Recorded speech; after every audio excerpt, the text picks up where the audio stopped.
Salam sejahtera, damai, bahagia. Baiklah, kesempatan hari ini kita membahas tentang apa itu namanya kemampuan diri atau disebut namanya kekuatan kesaktian dasar dari diri itu bisa kita keluarkan untuk pengobatan, untuk bisa memahami suatu keilmuan, untuk bisa memapari suatu dari bidang suatu yang lain, itu namanya kemampuan diri. Karena Allah juga menurunkan kemampuan diri, dasarnya bukan ilmu, bukan kekuatan, bukan kesaktian. Karena ilmu, kekuatan, kesaktian kalau nggak nempel di diri itu nggak bakal sakti. Makanya yang kita set ini bukan ilmu, bukan kekuatan, bukan kesaktian. Yang kita set ini, yang kita pelajari ini kemampuan yang dasarnya ada di diri untuk kita keluarkan. Terapan pertama, dasar kemampuan diri itu ada namanya jasad halus. Yang kedua itu namanya jasad kasar. Yang ketiga itu namanya jasad raga. Yang keempat itu namanya jasad manusia. Dan yang kelima itu nama manusianya atau manusia, jasad manusianya. Pasti manusia itu mempunyai sebuah nama. Dari 5 terapan ini, kemampuan diri ini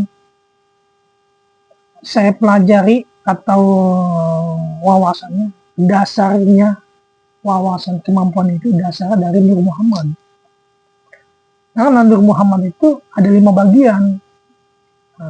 Yang pertama, Nur Muhammad pertama itu Jibril, Nur Muhammad pertama. Nur Muhammad kedua itu namanya Haidir. Nur Muhammad ketiga itu namanya Iblis. Nur Muhammad keempat itu Adam. Nur Muhammad kelima itu Hawa. Dari 5 unsur Nur Muhammad ini kita gabungin dari 5 terapan jasa. Gabungin karena dasar kemampuan diri itu dari Nur. Kenapa saya bilang dari Nur? Dasar penciptaan juga dari Nur. Semua itu dasar dari Nur.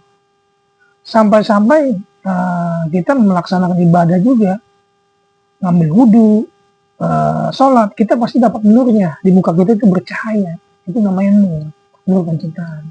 Kita kembali lagi ke kemampuan diri. Karena kalau kita untuk membangkitkan suatu kemampuan diri, kita harus ngeset jasad halusnya. Kalau udah kita menguasai jasad halus, ini ruh namanya. Jasad halus, jasad kasar itu roh. Jasad kasar, raga itu nyawanya.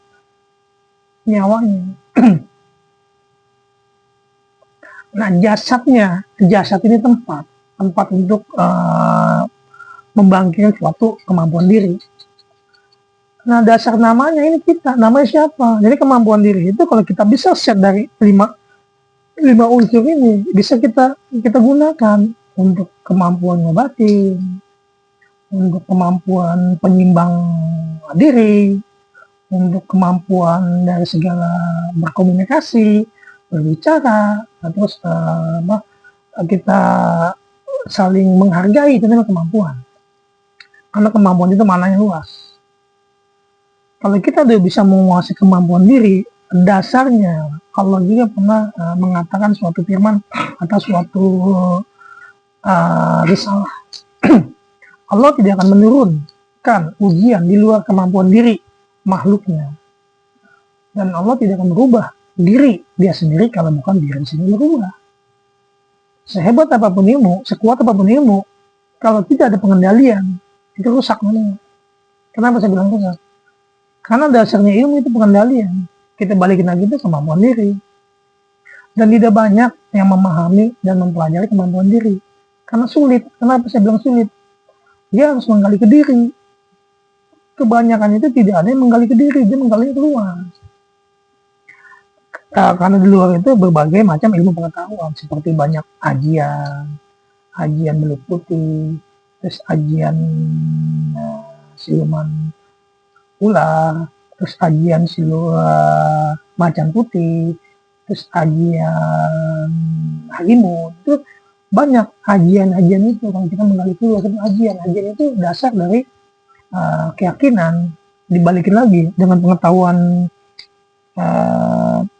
pengetahuan keagamaan itu banyak, seperti kita mengamalkan surat apa, terus ini apa, jadi berbentuk suatu energi, penggabungan di diri, tetap dasarnya larinya ke diri. Kita ngamalin sehebat apapun, kita mempelajari ajin apapun, larinya ke diri. Karena ilmu sekuat apapun, kalau nggak ada dirinya itu nggak bisa wujud. Nah, tim jejak spiritual pencipta alam ini mempelajari kemampuan diri untuk bisa mengendalikan seluruh pengetahuan ilmu, mengendalikan semua pengetahuan ilmu, bukan ilmu. Kalau kita memahami suatu pengetahuan ilmu itu bisa kita kendalikan. Maksudnya pengetahuannya kayak orang kesurupan apa itu bisa kita kendalikan, karena dengan ucapan-ucapan kita itu mengandung makna, mengandung energi, mengandung kekuatan, mengandung kesaktian tanpa kita membaca kalimat-kalimat, karena dasar dari diri. Contohnya Bismillah. Bismillah kalau yang membaca orang berilmu itu pasti berbobot. Tapi kalau yang membaca itu anak kecil 5 tahun itu nggak ada bobot ilmunya. Karena terapan ada di situ. Kemampuan diri kalau kita asah, kita gali, itu sangat luar biasa. Karena pengendalian diri semuanya ada di kemampuan diri. Dan tidak banyak memahami tentang kemampuan diri. Nah, di sinilah tim jejak spiritual pencipta alam dari pengetahuan kemampuan diri ini kita keluarkan untuk menolong orang. Kita itu bisa nyopotin susuk. Kenapa? Karena ada di diri. Kenapa saya bisa nyopotin susuk? Karena saya mempelajari diri. Jadi saya tahu dia nyelip di mana. Dan pencopotan ilmu. Saya tahu. Saya mempelajari pemahaman ilmu. Kenapa? Karena saya belajar di diri. Ilmu itu nyelip di diri. Jadi saya tahu tempat bersemayam ilmu di diri itu di mana. Makanya bisa saya keluarkan atau bisa saya copot dari raga atau dari jasad seseorang yang mempelajari tentang keilmuan. Misalkan ilmu yang paling tinggi atau Pancasona, Rontek, Batagara, Jikaran. Kalau kita memahami dasar-dasar ilmu dan kita menguasai kemampuan diri, mana yang mungkin kun payakun. Jadi kalau kita memahami tentang keilmuan, kalau kita memahami tentang dasar penciptaan ilmu, yang kita pelajari jangan ilmunya, dasar penciptaan ilmu. Karena ilmu itu ada dasarnya, ada penciptaannya. Kalau kita memahami dasar penciptaan ilmu, nanti lari ke diri juga. Karena ilmu yang kita kuasain itu untuk membuat diri kita itu sakti, diri kita itu hebat. Makanya kalau ingin memahami ilmu, jangan keluar. Kita ke diri, kita kaji. Ini darah ini larinya kemana, apakah ilmu senyawa dengan darah. Kita pelajari bagaimana darah itu bisa kita lepas dari kekuatan kesaktian ilmu, belajar ke diri, bulu kulit daging, itu yang membuat suatu ilmu kebal, bagaimana kita memahami tentang kekebalan ilmu seseorang itu, hodam itu nempel di mana, di bulu atau di kulit, di daging, itu kita pelajari, karena kita larinya ke diri, itu kemampuan diri, bisa mengetahui tentang ilmu miliknya di diri itu sebelah mana. Kita bisa ngeluarin, kenapa saya bilang bisa ngeluarin? Karena kita memahami tentang penciptaan ilmu. Kalau kita memahami tentang penciptaan ilmu, apapun pasti bisa kita bersihkan dari jasad atau dari badan. Yang penting kita tahu 5 unsur. Halus, ada jasadnya. Kasar, ada jasadnya. Raga, ada jasadnya. Jasad, ada jasad. Manusia pun ada jasadnya. Kalau dia nempel di mana nih? Di 5 ini, apa dia nempel jasad halus? Ini kita bisa bersihin di halusnya. Mungkin dia nempel di kasar. Ini kita bersihin kasarnya. Apa dia nempel di raga? Ini banyak pasti nempel di raga, karena ilmu raga banyak kan. Kita bersihin. Nah, kalau dia nempelnya di jasad, kita bersihin jasadnya.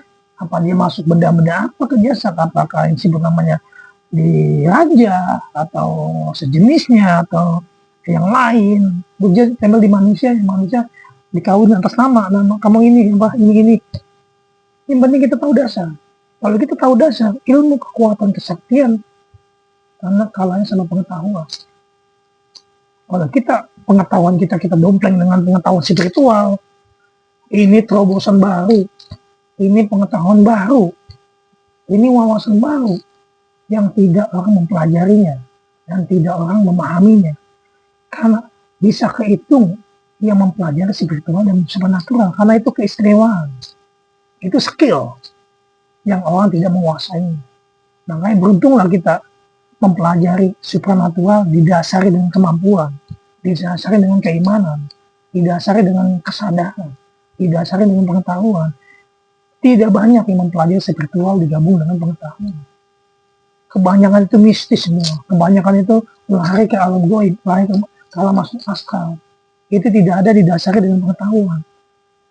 Tim jejak spiritual menjalan membuat terobosan baru. Spiritual, modif dengan pengetahuan. Jadi pengetahuan apa? Kita pelajarin semua. Biar kita itu tidak ketinggalan zaman. Zaman ini semakin canggih. Dan pengetahuan spiritual ini saya modif secanggih mungkin mengikuti era perubahan zaman. Semoga pembahasan ini, video ini, dan pelajaran ini bisa bermanfaat bagi kawan-kawan sependidikan seperjuangan. Khusus saya mempelajari alam rahasia di balik rahasia. Salam spiritual, jejak spiritual, pencinta alam.